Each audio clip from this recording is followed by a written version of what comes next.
Babban jarumin nan na masana'antar ta kannywood wanda aka fi sani da Lawan Ahmad, tabbas Allah ya masa wata jarrabawa inda ya yi accident a kan mota a kan hanyarsa na tafiya wani gari mai nisa, inda mutane da yawa sun ce inda zai je ma kamar ziyara zai kai. Kai tsaye dai mai sauraro, kana sauraron wannan labari daga tashar Fresh TV 24. Kasance da mu ta hanyar danna subscribing, kana ka tunna mana alamar ƙararrawa, domin ta haka ne za ka iya samun sabbin shirye-shiryen mu idan mun ɗora.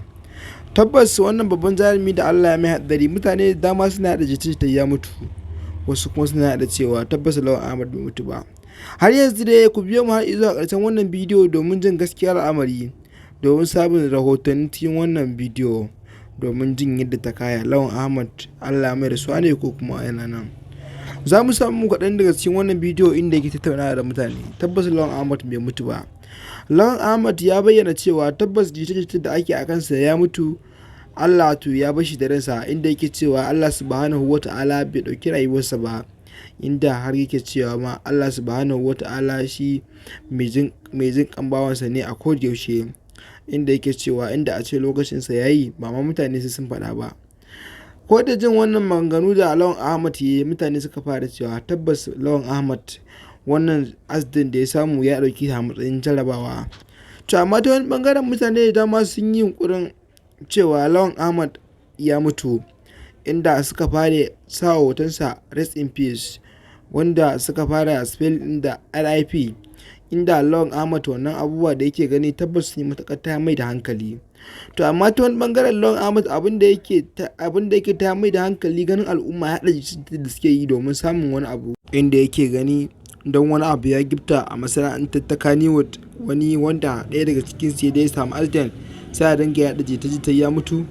Tabbas wannan abu da yake gani tabbas ya yi gagarumin magana akan wannan abubuwa da yake gani, inda yake cewa tabbas wannan abu da mutane suke faɗa ba su kyauta ba, inda daga wani jarumi ya ɗan sami wani accident a rayuwarsa sai a fara cewa ya mutu.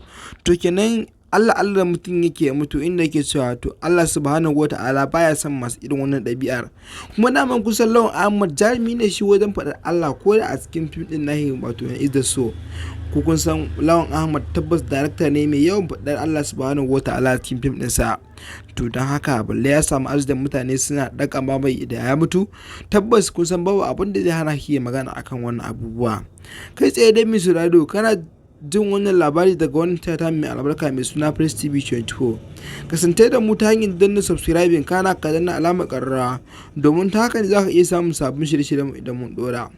Tabbas Lawan Ahmad wannan maganganu da ya bayyana sun yi matuƙar jan hankali kwarai da gaske, inda wasu da dama sun faɗakantu, wasu kuma sun ilmantu da wannan maganganu nashi, inda mutane da dama suke cewa tabbas Lawan Ahmad da Allah da yake koda a cikin fim ɗin is da so, ba wai yana faɗa mai don neman wani viewers ko kuma dai neman wani subscribers ko kuma dai neman dai wani suna, kawai dai yana yi tsakanin shi da Allah. Sabida duk abubuwan da Lawan Ahmad yake yi a cikin fim ɗin is da so, ba ta yadda za a je a minti 2-3 bai faɗa Allah subhanahu wata'ala ba. To kaga abin da mutane ake buƙatar da su koyi da wannan fim nashi, sabida wannan shine abin da zai ƙarawa ci gaban addinin musulunci. Ko da a ce wani yaro zai kalli fim a talabijin ya zamanto cewa ana ambatar Allah subhanahu wata'ala, tabbas shine abin da zai ƙara mutane imani. Mun gode mai sauraro.